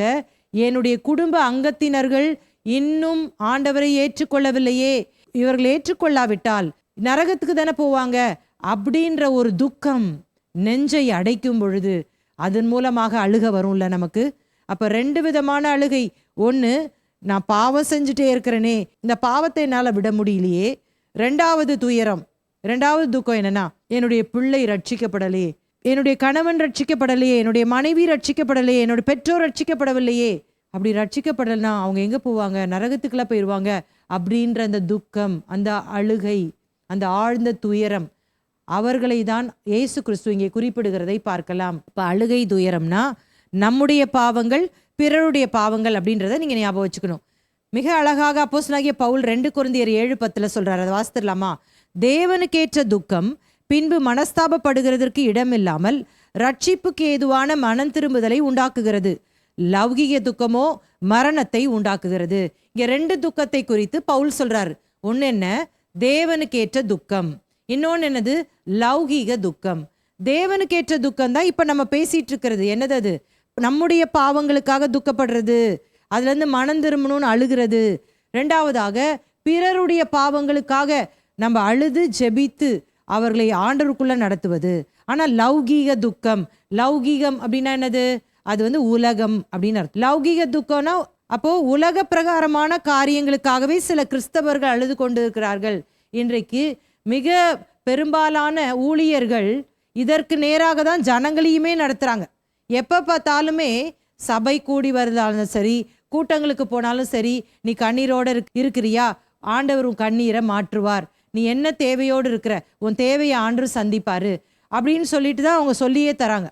இவங்க அதனால ஆண்டவர்கிட்ட போகும் பொழுதே ஒரு சூப்பர் மார்க்கெட்டுக்கு ஒரு லிஸ்ட் எடுத்துகிட்டு போகிற மாதிரி தான் போகிறாங்க. இல்லைன்னா ஒரு ஹாஸ்பிட்டலுக்கு அவங்க வியாதியோடு கூட ஒரு பட்டியலை எடுத்துக்கொண்டு போவது போல தான் போகிறாங்க. ஏதோ ஒன்றை ஆண்டவர்கிட்ட இந்த உலக பிரகாரமான காரியங்களுக்காகவே தான் ஓடுகிறார்கள். இதெல்லாம் தேவைதான். ஆனால் இன்னைக்கு கிறிஸ்தவம் எதற்கு நேராக ஓடிக்கொண்டிருக்கிறதுனா, அந்த கொசுருன்னு ஒன்று நம்ம சொல்லுவோம் பார்த்தீங்களா, அதுக்கு நேராக தான் போயிட்டு இருக்குது. முதலாவது தேவனுடைய ராஜ்யத்தையும் அவருடைய நீதியும் தேடுங்கள், அப்பொழுது இவைகள் எல்லாம் உங்களுக்கு கூட கொடுக்கப்படும் என்று சொல்லி ஆண்டவர் சொல்லியிருக்கிறாரு. இவைகள் எல்லாம் கூட கொடுக்கப்படும் அப்படின்றதுக்காகவே கிறிஸ்தவ வாழ்க்கையை ஓட்டி கொண்டிருக்கிறோம். இன்னைக்கு கிறிஸ்தவத்தில் இருக்கிறது நிறைய பேர் எதுக்காகனா, அந்த கூட கொடுக்கப்படும்ல அதுக்காக தான் வாழ்ந்துட்டு இருக்கேன். எனக்கு இது வேணும், அது வேணும், இதை நான் செஞ்சுதான் ஆகணும் ஆண்டவரே, என்னை வெட்கப்படுத்திடாதீங்க ஆண்டவரே. நான் யோசிப்பேன், இது நடந்த உடனே அவங்க சும்மா இருப்பாங்கன்னு நீங்கள் நினைக்கிறீங்க? அடுத்த லிஸ்ட்டோட போவாங்க. இப்போ வந்து ஒருத்தர் இப்படி ஜோம் பண்ணுறாங்கன்னு வச்சுக்கோங்களேன், ஆண்டவரே வயசெல்லாம் அது ஆண்டவரே, வாலிப வயசெல்லாம் போயிட்டுருக்கு ஆண்டவரே, எப்படியாவது என் பிள்ளை கல்யாணம் ஆகணும்னு ஜோம் பண்ணுவாங்களா? கல்யாணத்துக்கு நல்லா ஆண்டவர் வழிவாசலை திறந்து அதுவும் நடக்கும். நடந்த உடனே நிறுத்துவாங்கன்னு நினைக்கிறீங்க? அடுத்து குழந்தைக்கு ஸ்டார்ட் பண்ணுவாங்க. ஆண்டவரே என் பிள்ளை குழந்தை தாங்க, என் பிள்ளை குழந்தை தாங்க. சரி, பிள்ளை குழந்தையும் கொடுத்துருவார் ஆண்டவர். அப்புறம் அந்த பேர குழந்தைக்காக ஜோம் பண்ண ஆரம்பிப்பாங்க. அப்புறம் அடுத்த அந்த பேர குழந்தைக்கு என்ன தேவையோ, இப்படியே பார்த்தீங்கன்னா வாழ்நாள் ஃபுல்லாக எதுக்கு ஜோம் பண்ணிட்டு இருப்பாங்க அப்படின்னா, எனக்கு என் குடும்பத்துக்கு இதே தான் ஜோம் பண்ணுவாங்க. எங்கள் அப்பா வேடிக்கையாக ஒரு காரியத்தை சொல்லுவாங்க. எங்கள் அப்பா வந்து கோஆப்ரேட்டிவ் ஆடிட் ஆஃபீஸராக இருந்தாங்க. அதனால இந்த காஞ்சிபுரம் பகுதியில் போய் அவங்க அந்த இதெல்லாம் ஆடிட்டிங் பண்ணுவாங்க. காஞ்சிபுரம் அப்படின்னு சொன்னாலே இந்த பட்டு சாரீஸ் அங்கே தான் வந்து தயாரிப்பாங்க. அந்த நெய்வாங்க பாருங்களேன், அந்த நெய்கிற மிஷினை நீங்கள் பார்த்துருக்குறீங்களா? அதாவது ஒரு கட்டை மாதிரி 2 இருக்கும், காணப்படும், ஒரு கயர் இருக்கும், அதை இப்படி இப்படி மாற்றி மாற்றி அதை ஆட்டிகிட்டே இருப்பாங்க. அப்போ அப்பா சொல்லுவாங்க, இன்னைக்கு விசுவாசிகள் எப்படின்னா, முதல்ல அது என்ன பண்ணுவாங்கன்னா, அந்த கட்டையை முன்னாடி இழுப்பாங்க, அப்புறம் பின்னாடி இழுப்பாங்க. சரி, இப்போ இந்த அயன் பண்ணுறவங்கலாம் இப்படி முன்னாடியும் பின்னாடி இழுக்கிற மாதிரி தான் பண்ணிட்டு இருப்பாங்க நெய்கிறவங்க. அப்போது இன்றைக்கி அநேக விசுவாசிகள் எப்படி இருக்காங்கன்னா, எனக்கு என் மனைவிக்கு, எனக்கு என் பிள்ளைகளுக்கு, எனக்கு குடும்பத்துக்கு, இப்படி தான் ஓடிட்டுருக்காங்க அப்படின்னு சொல்லுவாங்க. நிறைய பேர் அப்படி தான் வாழ்கிறோம் பாருங்களேன். இன்றைக்கி ஆண்டவர்கிட்ட கேட்போம், ஆண்டவரே இனிமேல் என்னுடைய அழுகை ஒரு நாளும் உலக பிரகாரமான காரியத்துக்கு வேண்டாம் ஆண்டவரே, நான் பாக்கியவானாய் மாற வேண்டுமானால் என்னுடைய ஆழ்ந்த துயரம், என்னுடைய அழுகை, ஆண்டவரே இன்னும் இந்த பாவத்தை என்னால் விட முடியலையேப்பா, நான் ஏன் இப்படி பொருளாசையோடு வாழ்ந்துட்டுருக்கேன், ஏன் இப்படி சொத்துன்னு அலையிறேன், நான் ஏன் இந்த மாதிரி மற்றவங்களை காயப்படுத்துகிறேன், நான் ஏன் இப்படி மனக்கசப்போடு வாழ்கிறேன், ஏன் என்னால் மன்னிக்கவே முடியல, இந்த காரியத்தில் விடுதலை கொடுங்கப்பா அப்படின்னு யார் ஒருவர் அழுகிறார்களோ அவர்களுடைய அழுகையை கர்த்தர் நகைப்பாக மாற்றுவேன் என்று சொல்லி இந்த பகுதியில் வாக்கு பண்ணுகிறார். அப்போஸ்தலனாகிய பவுலுக்கு இந்த எண்ணம் தான் இருந்துச்சு பாருங்களேன். அதுதான் நமக்கும் இருக்கணும். அவர் பிலிப்பியர் 3:10 சொல்லும் பொழுது, இப்படி நான் அவரையும் அவருடைய உயிர்த்தெழுதலின் வல்லமையும் அவருடைய பாடுகளின் ஐக்கியத்தையும் அறிகிறதற்கும் அவருடைய மரணத்திற்கு ஒப்பான மரணத்திற்குள்ளாகி எப்படியாயினும் நான் மரித்தோரிலிருந்து உயிரோடே எழுந்திருப்பதற்கு தகுதியாகும் படிக்கும். அப்படின்னா என்ன அர்த்தம்? எப்படியாயினும், எனக்கு எந்த போராட்டம் வந்தாலும் பிரச்சனை வந்தாலும் எது என் வாழ்க்கையில நடக்குதோ நடக்கலையோ எனக்கு அது பிரச்சனையே இல்லை ஆண்டவரே, நான் எப்படியாச்சும் முதல் உயிர்த்தெழுதலிலே பங்கடையத்தக்கதாக அந்த கிருபையை மாத்திரம் தந்தா போதும். நான் ஜோம் பண்ணி ஒரு அற்புதமும் நடக்க வேண்டாம், யாருக்குமே எந்த பிரயோஜனமற்ற ஒரு நபராக கூட இருக்கலாம், ஆனால் எப்படியாயினும் அந்த உயிர்த்தெழுதலில் பங்குள்ளவனா மாறிடணும், நம்முடைய வருகையிலே நான் வந்து சேர்ந்துடணும். இதுதான் இன்னைக்கு சீஷர்களாக இருக்கிற நம்முடைய பிரதானமான நோக்கமாக இருக்கணும் பாருங்களேன். அப்போ அழுகிறவர்கள், வீப் அப்படின்னு சொன்னால் என்ன ஞாபகம் வச்சுக்கணும்? நம்முடைய பாவங்களுக்காகவும் பிறருடைய பாவங்களுக்காகவும் தேவனிடத்தில் அழுகிறவர்கள். அடுத்த வசனத்துக்கு போயிடலாமா? லூக்கா 6:22 மனுஷகுமார நிமித்தமாக ஜனங்கள் உங்களை பகைத்து உங்களை புறம்பாக்கி உங்களை நிந்தித்து உங்கள் நாமத்தை பொல்லாததென்று தள்ளிவிடும் போது நீங்கள் பாக்கியவான்களாய் இருப்பீர்கள். இப்போ இங்க சொல்லப்பட்டிருக்கிறது, மற்றவங்க உங்களை பகைச்சா நீங்க பாக்கியவான்கள். இதையா சொல்றீங்க? அப்ப ஏற்கனவே எங்களை நிறைய பேர் பகைச்சிட்டு தான் இருக்கிறாங்க, நாங்கள் எப்படா அதுலேருந்து வெளியே வரலான்னு சொன்னால் என்ன நீங்கள் இப்படி சொல்கிறீங்களே அப்படின்னு சொல்லி நீங்கள் நினைக்கலாம். ஆனால் ஆண்டவர் மிக தெளிவாக இந்த இடத்துல மற்றவர்களால் நீங்கள் பகைக்கப்பட்டால் நீங்கள் பாக்கியவான்கள் அப்படின்னு சொல்கிறது என்ன அப்படின்றத திரும்ப நம்ம மத்தேயுவை எடுத்து நம்ம பார்க்க போகிறோம். அதில் என்ன போடப்பட்டிருக்கிறது? என் நிமித்தமாக நீங்கள் துன்பப்பட்டு நீங்கள் பாடுபட்டா நீங்கள் களி கூர்ந்து மகிழுங்கள். நீங்கள் நீதியுள்ள வாழ்க்கையை செய்வதன் நிமித்தமாக துன்பப்பட்டால் நீங்கள் பாக்கியவான்கள் என்று சொல்லி மத்தேயு எழுதுறாரு. அப்போ மேல் சொல்லப்பட்ட இந்த வாழ்க்கையை நாம் வாழ்வதனால, அதாவது எளிமையான வாழ்க்கை வாழ்வதன் மூலமாக, பரிசுத்த வாழ்க்கையின் மேல தாகம் உள்ளவர்களாக வாழ்வதன் மூலமாக, பரிசுத்த வாழ்க்கை வாழ முடியலையே அப்படின்னு சொல்லி துக்கத்தோடு வாழ்வதன் மூலமாக இந்த உலகம் நம்ம ஏளனமா பார்க்கும். இவன்லாம் பிழைக்க தெரியாதவன், என்னது இது, நிறைய வச்சிட்டு வாழ்றதுதான் வாழ்க்கை, அதான் சந்தோஷம், இவன் ஒண்ணுமே வேணான்னு சொல்றான், இவன் தரித்திரமா இருக்க விருப்பப்படுறான், இது என்ன இது அப்படின்னு சொல்லி நம்முடைய சமுதாயம் நம்மை தள்ளிவிடும். இன்னும் பாருங்க, கிறிஸ்துவின் நிமித்தமாக நமக்கு பல பாடுகள் வரும். அந்த டைம்ல ஆண்டவர் சொல்றாரு, நீங்க பாக்கியவான்கள், உபத்திரவப்படுவது நல்லது அப்படின்னு சொல்லி வேதம் சொல்லுகிறது. இப்படி சொல்லும் பொழுது 2 விதமான உபத்திரவம் இருக்குன்றத நம்ம மறந்துடக்கூடாது. பாருங்களேன், ஒன்று என்ன அப்படின்னா, சில பேர் ஏன் இப்போ உபத்திரவப்படுறாங்க அப்படின்னா அவங்களுடைய தவறான நடவடிக்கைகள், அவர்களுடைய தவறான தீர்மானங்கள். எசக்கு புசக்க என்னத்தையாவது ஒரு தீர்மானத்தை எடுத்துருவாங்க, எதையாவது ஏடாகுடமாக பேசி சண்டை போட்டுருவாங்க, அதன் மூலமாக பாடு வரும். பாடு வந்த பிற்பாடு, ஐயோ ஆண்டவர் என்னை கைவிட்டுட்டாரு, ஆண்டவரே என்னை கைவிடாதீங்க, நான் என்ன பண்ணுறது, உம்மை விட்டால் வேற எங்கே போவேன்னு புலம்பிகிட்டு இருப்பாங்க. ஆனால் இன்னொரு கேட்டகரி என்னென்னா, நேர்மையாக நடக்கிறதுனால, பரிசுத்த வாழ்க்கை செய்கிறதுனால பாடு வரும். ஸோ 2 விதமான உபத்திரவம் உண்டு. ஒரு உபத்திரவம் என்னென்னா, நாமளே வேண்டுமென்றே நம்முடைய செய்கையின் மூலமாக உபத்திரவத்தில் சிக்கிக்குவோம்.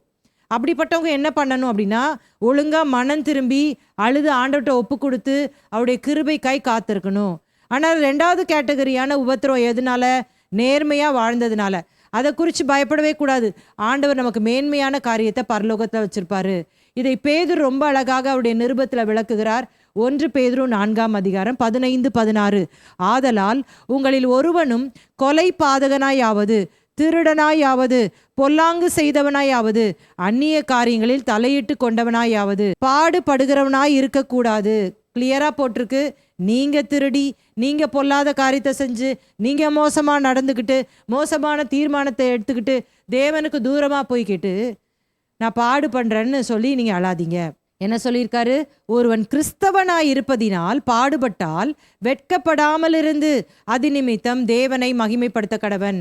நீ கிறிஸ்துவின் நிமித்தம் பாடுபட்டனா அதை குறித்து நீ வெட்கப்படாத, நீ கவலைப்படாத, உன்னுடைய பலன் மிகுதியாய் இருக்கும் என்று சொல்லிதான் சொல்றாரு. அப்போஸ்தலர்கள் அவங்க வாழ்க்கையில கடைபிடிச்சாங்க. இயேசு இருக்கும் போது, அவரை சிலுவையில் அறைஞ்ச போது எல்லாரும் ஓடிட்டாங்க. ஆனா என்னைக்கு பரிசுத்த ஆவியானவர் ஊற்றப்பட்டாரோ, அவங்க கிறிஸ்துவுக்காக பாடுபடுவதற்கு அவர்கள் தங்களை அர்ப்பணித்தார்கள். நல்ல அடி உதைய வாங்குறாங்க.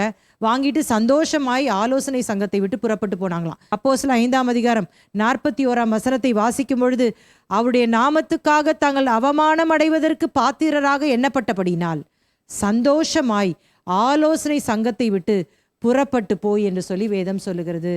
அப்ப நம்ம கூட அப்படிதான். வேதம் சொல்லுகிறதுல பிலிப்பியர் 1:29 என்ன சொல்லுது?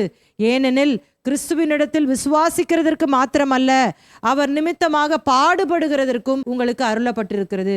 இன்றைக்கு ஒரு புறமான கிறிஸ்தவம் மட்டுமே பிரசங்கிக்கப்படுகிறது. ஏன்னா ஜனங்க வரமாட்டாங்க. நீ எதை கேட்டாலும் ஆண்டவர் தருவாரு, நீ என்ன பண்ணாலும் ஆண்டவர் மன்னிச்சுவார், இப்படி சொல்லிட்டு இருக்கிறாங்க. ஆனா கிறிஸ்துவை விசுவாசிக்கிறதுக்கு மாத்திரமல்ல, அவருக்காக பாடுபடுவதற்கும் நாம் எப்பொழுதும் ஆயத்தமாய் இருக்க வேண்டும். அடுத்த வசனத்தை நாம் வாசிப்போம். லூக்கா 6:23. அப்படி பாடுபடும் பொழுது அந்நாளிலே நீங்கள் சந்தோஷப்பட்டு களி கூறுங்கள், பரலோகத்தில் உங்கள் பலன் மிகுதியாயிருக்கும், அவருடைய பிதாக்கள் தீர்க்கதரிசிகளுக்கும் அப்படியே செய்தார்கள். அப்ப நல்லா கவனிச்சுக்கோங்க. ஆண்டவர் நிமித்தமாக நம்ம பகைக்கப்பட்டா, இயேசு கிறிஸ்துவே சொல்றார் பாத்தீங்களா, நீங்க சத்தியத்தின்படி நடந்தா உங்களை உலகம் பகைக்குமா. நான் இதை என்னுடைய வாழ்க்கையில அனுபவிச்சிருக்கேன். பாருங்களேன், சில இடத்துல போய் சில சத்தியங்களை சொல்லும் பொழுது நம்மளை பார்த்து அவங்க முறைப்பாங்க. அப்போ இது கிறிஸ்துவின் நிமித்தமாக நமக்கு வருகிற பாடுகள். ஆண்டவர் சொல்றாரு, இந்த உலகம் என்னை அப்படிதான் ட்ரீட் பண்ணுச்சு, அதனால நீங்க திடன் கொள்ளுங்கள், நான் உங்களோடு கூட இருக்கிறேன் அப்படின்னு சொல்லி சொல்றாரு. ஆதி திருச்சபையினர் இப்படிதான் அவர்கள் பிரசங்கித்தார்கள். நான் மத்தேயு சொல்லி கொடுக்கும் போது கூட, இப்போ ரீசெண்டாக உங்களுக்கு சொல்லி கொடுத்தேன். என்ன அப்படின்னா, மத்தேயு அவர் எத்தியோப்பியா தேசத்துல அவர் பிரசங்கம் பண்ணி கொண்டிருந்தார். அப்ப எத்தியோப்பியான் ராஜா அந்த சர்ச்சில் உட்காந்துருக்கார். அவர் என்ன சொல்லியிருந்தார் மத்தேயுக்கு அப்படின்னா, ஒரு கன்னியாஸ்திரியாக அவருடைய உறவினர் அவளை எப்படியாவது எனக்கு திருமணம் பண்ணி வச்சிருன்னு சொல்லியிருந்தார். ஆனா அவ ஆண்டவருக்காக அர்ப்பணிச்ச ஒரு பெண். அதனால மத்தேயு பிரசங்கம் பண்றாரு, அவ தேவனுக்காக நியமிக்கப்பட்ட மணவாட்டி, நீ ராஜாவா இருந்தா எனக்கு என்ன, நீ இன்னைக்கு போய் மனம் திரும்புன்னு சொன்ன உடனே அப்பமே போர் சேவகர்களை கூப்பிட்டு வாளால அவரை கொன்னுட்டார். அன்னைக்கு அப்போஸ்தலர்கள் சத்தியத்தை பேசி அநேகமாக எல்லாருமே இரத்த சாட்சிகளாக தான் மரித்தாங்க. யோவான் ஒருவேளை இயற்கை மரணம் நம்ம சொல்றோம், ஆனா அதற்கு முன்பாக அவரை எண்ணெய் சட்டியில, கொதிக்கிற எண்ணெய் சட்டியில போட்டாங்களாம். அவர் அதுல வேகாம இருந்ததுனால தான் பத்மு தீவுக்கு நாடு கடத்தினார்கள் என்று சொல்லப்படுகிறது. அப்ப எல்லா சீஷர்களும் ஆண்டவருக்காக பாடுபட்டாங்க அப்படின்றத நம்மளால புரிந்து கொள்ள முடியுது. அடுத்த பகுதிக்கு போயிடலாமா? லூக்கா 6ஆம் அதிகாரம் 24 26 வரைக்கும். ஐயோ ஓ, இதுல நான் 4 விதமான கூட்டத்தை சொன்னேன்ல. ஐயோ கூட்டத்துல ஐஸ்வர்யம் உள்ளவர்கள், திருப்தி உள்ளவர்கள், நகைக்கிறவர்கள், புகழ்ச்சியாய் பேசப்படுபவர்கள். இவங்க யாரு? சீஷர்கள் அல்லாதவர்கள். முதல் பாக்கியவான்கள் கூட்டத்துல யார் இருந்தா? சீஷர்கள். இப்போ இதை ஏன் படிக்கணும் அப்படின்னா, நம்ம இந்த கூட்டத்துல போயிடக்கூடாதுல்ல, அதுக்கு தான் படிக்கிறோம். ஓகேயா? இப்போ ஏன் ஆண்டவர் ஆசீர்வாதமான கூட்டம், சாபமான கூட்டம், பாக்கியவான்கள் கூட்டம், ஐயோ கூட்டம் அப்படின்னு ஏன் சொல்றாரு அப்படின்னா, இந்த பாக்கியவான்கள் கூட்டம் எக்ஸாக்டா ஆப்போசிட் டு ஐயோ கூட்டம். சரிங்களா? அப்போ பாக்கியவான்களா அந்த குவாலிட்டிஸை நம்ம ஒவ்வொரு நாளும் நம்முடைய வாழ்க்கையில நல்ல குணங்களாக நம்ம என்ன பண்ணணும்? அதை இன்ஹெரிட் பண்ணி தேவனுடைய ராஜ்யத்துல போய் சேரணும். ஒருவேளை இந்த ஐயோ கூட்டத்துல சொல்லப்படுகிற இந்த காரியங்கள் நம்முடைய வாழ்க்கையில இருக்குமானால் மனம் திரும்புங்க அப்படின்னு ஆண்டவர் சொல்றாரு. ஐயோ அப்படின்ற வார்த்தை எதற்காக பயன்படுத்தப்பட்டிருக்கிறது? தேவனுடைய நியாய தீர்ப்பு. இப்ப தேவனுடைய நியாய தீர்ப்பு அப்படின்னு சொல்லும் பொழுது, இன்னும் தேவனுடைய நியாய தீர்ப்பு இந்த பூமிக்கு வரல. இந்த கிருபையின் காலத்துல நம்ம வாழ்றோம். ஆனா வரப்போகுது. அது எங்க போடப்பட்டிருக்கிறது? வெளிப்படுத்தின விசேஷத்துல ஐயோ என்ற வார்த்தை பயன்படுத்தப்பட்டிருக்கிறது. அதுதான் நித்திய நியாய தீர்ப்பு. அப்ப அதற்கு முன்பாகவே நம்ம மனம் திரும்பிடணும். ஒவ்வொரு வசனத்தையா வாசிக்கலாமா? இதை ரொம்ப எளிமையா படிச்சிடலாம். ஏன்னா அந்த பாக்கியவான்களுக்கு ஜஸ்ட் ஆப்போசிட் தான். சரியா? லூக்கா 6ஆம் அதிகாரம் 24ஆம் வசனம். ஐஸ்வர்யவான்களாகிய உங்களுக்கு ஐயோ, உங்கள் ஆறுதலை நீங்கள் அடைந்து தீர்ந்தது. இப்ப சொல்லுங்க பார்க்கலாம். இப்பதானே படிச்சோம். தரித்திரர்னா என்னது? வெரி குட், கரெக்டா சொல்லிட்டீங்களே. தேவனை முழுமையாய் சார்ந்திருக்கிறவர்கள். அப்ப ஆப்போசிட் என்னது? ஐஸ்வர்யவான்னா என்னது? தேவனை சார்ந்திருக்காதவர்கள். தரித்திரனா என்ன சொல்லி கொடுத்தேன்? மனத்தாழ்மையோடு வாழ்பவர்கள். அப்ப ஐஸ்வர்யவான்னா யாரு? பெருமையோடு வாழ்பவர்கள். அவ்வளவுதான், வெரி சிம்பிள்ங்க. அப்ப தரித்திரன்னா ஐ ஆம் ஜீரோன்னு சொல்றவங்க. அப்ப ஐஸ்வர்யவான்னா நான் சொல்றவங்க. நான் தான் இந்த வீட்டை கட்டினேன், நான் தான் இந்த குடும்பத்தை கவனிச்சேன், ஏன் சம்பளத்தை தான் எல்லாரும் சாப்பிட்றாங்க, நான் ஊழியம் செஞ்சு இத்தனை ஊழியர்களை கட்டி எழுப்புனேன், நான் 100 சபையை வச்சிருக்கிறேன், நான் 1000 இடத்துக்கு போயிருக்கிறேன். இந்த மாதிரி பெருமை பீத்துறவங்க பேர் என்னது? ஐஸ்வர்யவான். ஒருவேளை உலகம் உங்களை பாராட்டும், ஆனா ஆண்டவர் எப்படி பார்க்கறாரு? உனக்கு ஐயோ, தயவு செய்து மனம் திரும்பிரு, இல்லாட்டா நீ நரகத்துக்கு தான் போவ. ஐயோ கூட்டம், சாபமான கூட்டம் எங்க போவாங்க? நரகத்துக்கு தான் போவாங்க. ஒருவேளை இங்க நல்லா ஜாலியா நீங்க இருக்கலாம். நான் இவ்வளோ செஞ்சேன், பணம் எங்களுக்கு இவ்வளோ இருக்குது, அவ்வளோ ஊழியத்தை பண்ணேன், நான் பண்ணேன் அப்படின்னு ரொம்ப திருப்தியா ஆறுதலா நீங்க எல்லாம் நல்லா இருப்பீங்க. ஆனா உங்களுக்கு ஐயோ அப்படின்னு சொல்லி ஆண்டவருங்க சொல்றத பார்க்கலாம். ஆனா அதுக்குன்னு நீங்க எப்படி தப்பா நினைச்சுக்க கூடாது.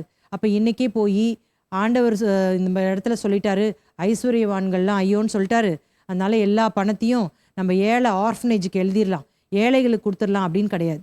சகேயு என்ற ஒருவன் பணக்காரன், ஆனா அவன் என்ன பண்றான்? ஆண்டவருக்காக ஊழியம் செய்யறான். கொர்நேலியு பணக்காரர். அவர் அரிமத்தியானாகிய யோசேப்பு பணக்காரனா இருந்ததுனால தான் ஆண்டவருக்காக தான் புதிதான வெட்டின கல்லறையே கொடுக்குறான். லூக்கா 8ஆம் அதிகாரத்துல தங்கள் ஆஸ்திகளால் அநேக ஸ்திரீகள் இயேசுவுக்கு ஊழியம் செய்தார்கள். அப்போஸ்தலனாகிய பவுல் எடுத்துக்கோங்க, அவர் நல்ல படித்தவர், பணக்காரர்னு சொல்லலாம். அப்ப இவங்கெல்லாம் எப்படி அவர்கள் இந்த காரியங்களை செய்ய முடிஞ்சிச்சு? அவங்க என்னதான் பணம் இருந்தாலும், என்னதான் பொருட்கள் இருந்தாலும், என்னதான் படிப்பு இருந்தாலும் நான் சொல்லிக்கவே இல்லை. பாருங்களேன். அப்போ பவுல் சொல்றாரு, எனக்கு இதெல்லாம் நிறைய குவாலிட்டிஸ் இருக்கு, நிறைய தகுதிகள் இருக்கு, ஆனா இவை எல்லாவற்றையும் நான் குப்பையாக எண்ணுகிறேன், நான் குப்பையாக எண்ணிக்கொண்டிருக்கிறேன்றாரு. அதான் ரொம்ப இம்பார்ட்டன்ட். சிலர் ரட்சிக்கப்பட்ட புதுசுல குப்பையாக எண்ணுவோம் தான். ஆனால் ஆண்டவர் ஆசீர்வதிக்க அது எங்கே ஓடி போதே தெரியாது. இப்போ ப்ரெசன்ட் கண்டிஷன் பார்த்தா அதெல்லாம் ஆண்டவர் என்னை தாழ்விலேருந்து உயர்த்தினான்னு சொல்லிட்டு பெருமையாகவே நடந்துட்டு இருப்பாங்க. அப்படி கிடையாது. எண்ணிக்கொண்டிருக்கிறேன், அது ப்ரெசன்ட் கண்டினியூஸாக சொல்லப்பட்டிருக்கு. அப்போ நம்முடைய வாழ்க்கையில் கூட என்னதான் பணம், பொருள், ஆசீர்வாதங்கள், படிப்பு இருந்தாலும் அதெல்லாம் இன்றைக்கே சர்டிஃபிகேட்டை போய் கிழிச்சு போட்டு பணத்தெல்லாம் எல்லா ஏழைகளுக்கு இறைக்கணும்னு நான் சொல்லலை. நம்ம கையில் கொடுத்துருக்கிறார் அப்படின்னு சொன்னால் நம்ம அதை பராமரிக்கிறவர்கள் என்பதை மட்டும் நம்ம நினச்சிக்கணும். இதில் மேக்சிமம் தேவனுடைய ராஜ்யத்துக்கு எப்படி பயன்படுத்த முடியுமோ அதை பயன்படுத்தணும். ஒருவேளை உங்களுக்கு ஆண்டவர் நிறைய தாளந்துகளை கொடுத்துருந்தாருன்னா நீங்கள் பெருமையாக நடந்துக்கிறதுக்காக அதை செய்யக்கூடாது. ஆண்டுடைய நாம மகிமைப்பட செய்யணும். அதை 4 பேர் ரட்சிக்கப்படும்படியாக பயன்படுத்தணும். உங்களுக்கு மியூசிக் வாசிக்கிற தாளந்து இருக்கா? உங்களுக்கு பாட்டு பாடுற தாளந்து இருக்கா? நல்லா பிரசங்கிக்கக்கூடிய தாளந்து இருக்கா? போய் சுவிசேஷ ஊழியத்தை செய்யக்கூடிய தாளந்து இருக்கா? இது உங்கள் பெருமைக்காக நீங்கள் பண்ணக்கூடாது. அதன் மூலமாக தேவனுடைய ராஜ்யம் மகிமைப்பட வேண்டும் என்பதற்காக, நம்முடைய பிதா மகிமைப்பட வேண்டும் என்பதற்காக செய்யணும். அப்போ உங்களுக்கு புரிஞ்சிச்சா?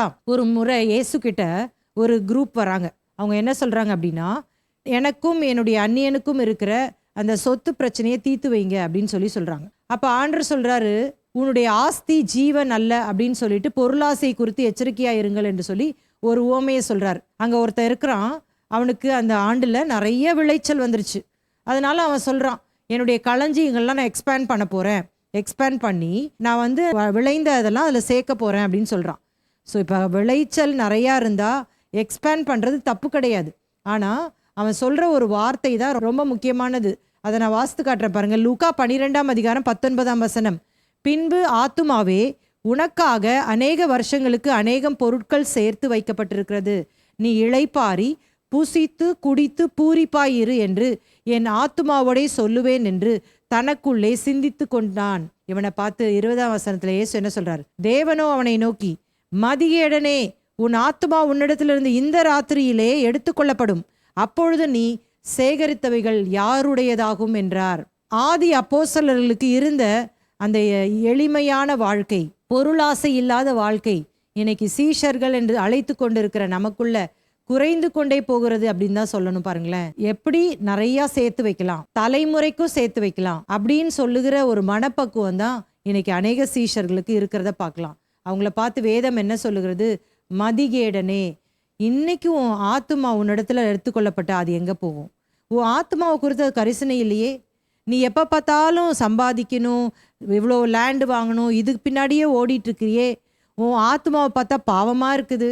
காயுவுக்கு யோவான் சொல்கிறாரு, பிரியமானவனே, உன் ஆத்துமா வாழ்கிறது போல நீ எல்லாவற்றிலும் வாழ்ந்து சுகமாக இருக்கும்படி வேண்டுகிறேன். இன்றைக்கி நிறைய பேருடைய ஆத்மாவை ஒரு மைக்ரோஸ்கோப் வச்சு பார்க்குற அந்த வாய்ப்பு இருந்ததுன்னா அது குற்றுயிராக கிடக்கும், எலும்பு தோலுமாக கிடக்கும். ஐசியூவில் இன்றைக்கே அட்மிட் பண்ணி ட்ரிப் ஏற்றணுன்னு இருக்கும். நிறைய சரீரம் புஷ்டியாக இருக்கும், நல்ல சுகபோகமாக வாழ்வாங்க. ஆனால் ஆத்மாவில் மெலிந்தவர்களாக இருப்பாங்க. ஆண்டவர் ஐஸ்வர்யவான்களுக்கு ஐயோன்னு அதை தான் சொல்கிறாரு. அப்போ இனி நம்முடைய எண்ணம் எப்படி இருக்கணும்? தரித்திரர் அப்படின்னா தேவனை சார்ந்து இருக்கிறது. நம்ம சுயபலத்தை நம்பக்கூடாது, பெருமையாக வாழக்கூடாது. 2 தான் சிம்பிளாக ஞாபகம் வச்சுக்கலாம். இன்னைக்கு அவங்கள இந்த ஐஸ்வர்யவான்கள் என்று சொல்லப்படுவர்களுக்கு ஒரு புது பாட்டை நான் எழுதி வச்சுருக்கேன். என்ன பாட்டுனா, அவங்க இருதயத்தில் இருக்கிறத தான் சொல்கிறேன். ஃபாதருடைய பாட்டை கொஞ்சம் மாற்றி எழுதி வச்சுருக்கிறேன்.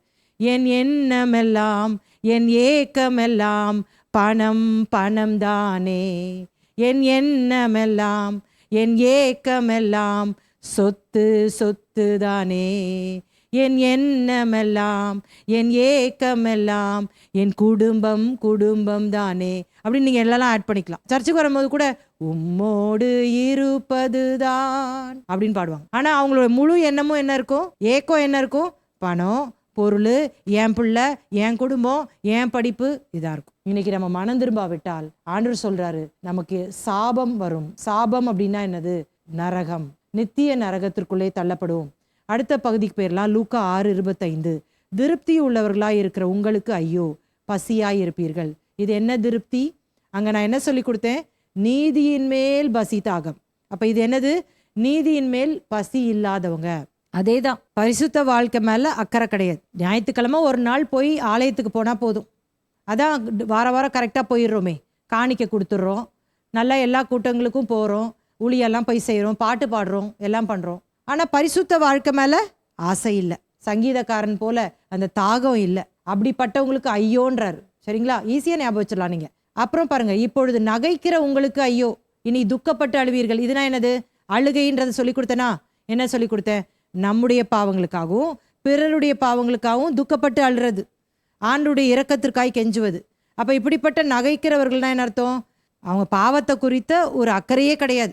ஐயோ நான் பாவம் செய்கிறனே, இப்படி தப்பு பண்ணுறனே, சத்தியத்துக்கு விரோதமாக நடக்கிறனே அப்படின்ற ஒரு கொஞ்சம் கூட எண்ணம் இல்லாமல் அவங்க உலக பொருட்கள் வச்சும் அவங்க சுயபலத்தை நம்பியும் ஜாலியாக சுகபோகமாக வாழ்கிறவங்க. நல்லா ஜாலியாக ஹாலிடே ஸ்பெண்ட் பண்ணுவாங்க, அங்கே ஃபாரின் ட்ரிப் போவாங்க, இங்கே போய் நல்லா அவங்க வாழ்க்கையை எவ்வளோ என்ஜாய் பண்ண முடியுமோ டு த மேக்ஸ் என்ஜாய் பண்ணுவாங்க. ஸோ அப்படிப்பட்டவர்களை தான் ஆண்டவர் இங்கே சொல்கிறாரு, நகைக்கிற உங்களுக்கு ஐயோ இனி துக்கப்படுவீர்கள்னா நியாய தீர்ப்பு நாளில் நீங்கள் அழுவீங்க அப்படின்றத சொல்கிறாரு. அடுத்தது பாருங்க, லூக்கா 6ஆம் அதிகாரம் 26ஆம் வசனம். எல்லா மனுஷரும் உங்களை குறித்து புகழ்ச்சியாய் பேசும்போது உங்களுக்கு ஐயோ, அவர்கள் பிதாக்கள் கள்ள தீர்க்கதரிசிகளுக்கும் அப்படியே செய்தார்கள். இது என்னது? அங்கே என்ன பார்த்தோம்? பகைக்கிற, ஆவியில் எளிமை, தரித்திரம், பசி, தாகம் இந்த மாதிரி இருக்கிறதுனால உலகம் உங்களை பகைக்கும்.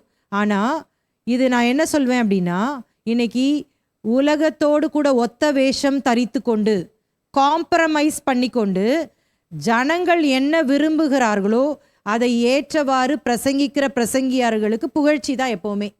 நிறைய கூட்டம் வரும் அப்படிப்பட்டவர்களுக்கு. யார் வெட்டு உண்டு துண்டு ரெண்டுன்னு பேசுகிறாங்களோ அவங்களுக்கு அப்படியே கூட்டம் வர மாதிரி இருக்கும். இதெல்லாம் நமக்கு வேலைக்காவது அப்படின்னு சொல்லிட்டு இன்னொரு பக்கம் போயிட்டே இருப்பாங்க.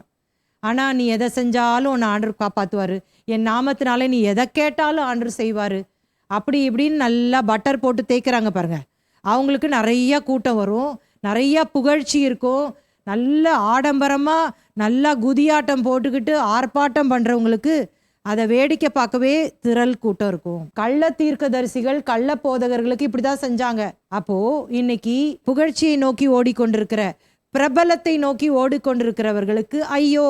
நம்ம மத்தேயு 6ஆம் அதிகாரத்துல ஒரு காரியத்தை நான் கற்றுக் கொடுத்தேன். பேட் ஆட்டிடியூட், தவறான குணம் அப்படின்னும் போது தற்புகழை நாடுவது, சீக்கிங் ஆனர். நான் இப்படிலாம் செஞ்சேன் அப்படின்னு மற்றவங்க புகழணுன்றதுக்காகவே செய்வாங்க. ஆண்டவர் அவங்கள பார்த்து சொல்றாரு, நீங்கள் பலனை அடைந்து தீர்ந்தாயிற்று அப்படிங்கிறார். அப்படின்னா என்ன அர்த்தம்னா, நீ அதை எதிர்பார்த்து தானே செஞ்ச, மற்றவங்க புகழ்வாங்கன்னு எதிர்பார்த்து தானே செஞ்ச, அந்த பலன் உனக்கு இங்கேயே கிடச்சிருச்சு. ஏன்ட்ட இருந்து உனக்கு பலன் இல்லை. அந்த அப்பச்சீன் அப்படின்ற ஒரு வார்த்தையை நான் உங்களுக்கு சொல்லி கொடுத்தேன். அப்படின்னா பேமெண்ட் இன் ஃபுல். இதுக்கு பிறகு உனக்கும் எனக்கும் எந்த சம்மந்தமுமே இல்லை. நீ உலக பிரகாரமாக புகழ்ச்சியோடு வாழணும்னு நினச்ச, உனக்கு கிடச்சிருச்சு. சிலர் கோச்சுக்குவாங்க பாருங்களேன், என்னை ஏன் நீங்கள் அப்ரிஷியேட் பண்ணி பேசலை, எல்லாரும் முன்னாடி ஏன் எனக்கு நீங்கள் தேங்க்யூ சொல்லலை, இப்படிலாம் சொல்லுவாங்க. ஆனால் கிறிஸ்தவர்கள் சீஷர்கள் இப்படி சொல்லாத இருக்கிற வரைக்கும் நல்லது. ஏன்னா இந்த உலகம் அப்படிதான், புகழ்ச்சியாக முன்னாடி பேசும், பின்னாடி போய் திட்டிகிட்டு இருப்பாங்க. அதோட அவங்க பேசாமல் இருக்கதே நல்லது. அப்போது இன்னைக்கு 2 விதமான ஒரு ஆப்போசிட் கூட்டத்தை உங்கள் மத்தியில் நான் சொல்லி கொடுத்துருக்குறேன். ஒன்று பாக்கியவான்கள், இன்னொன்று ஐயோ. பாக்கியவான்கள்னா ஆசீர்வதிக்கப்பட்டவர்கள், ஐயோ அப்படின்னா சபிக்கப்பட்டவர்கள். பாக்கியவான்கள் தான் பரலோகத்துக்கு போவாங்க, ஐயோ நரகத்துக்கு போவாங்க. இப்படின்ற முழு விளக்கத்தையும் உங்களுக்கு நான் சொல்லி கொடுத்துட்டேன். என்னெல்லாம் படித்தோம்? தரித்திரர் அப்படின்னு சொல்லும் பொழுது மனத்தாழ்மை, தேவனை முழுமையாய் சார்ந்திருத்தல். ஐஸ்வர்யவான் சொல்லும் போது பெருமை, தேவனை முழுமையாய் சாராமல் சுயபலத்தில் வாழ்தல். பசின்னும் போது நீதியின் மேல் பசி, திருப்தின்னும் போது நீதியின் மேல் பசி இல்லாமை. அழுகைன்னும் போது நம்முடைய பாவங்கள் பிறருடைய பாவங்கள். நகைப்புன்னு சொல்லும் போது பாவங்கள் பற்றிய உணர்வு இல்லாமல் சந்தோஷமாய் வாழ்பவர்கள். பகைன்னு சொல்லும் போது கிறிஸ்துவுக்காக பாடுகள்.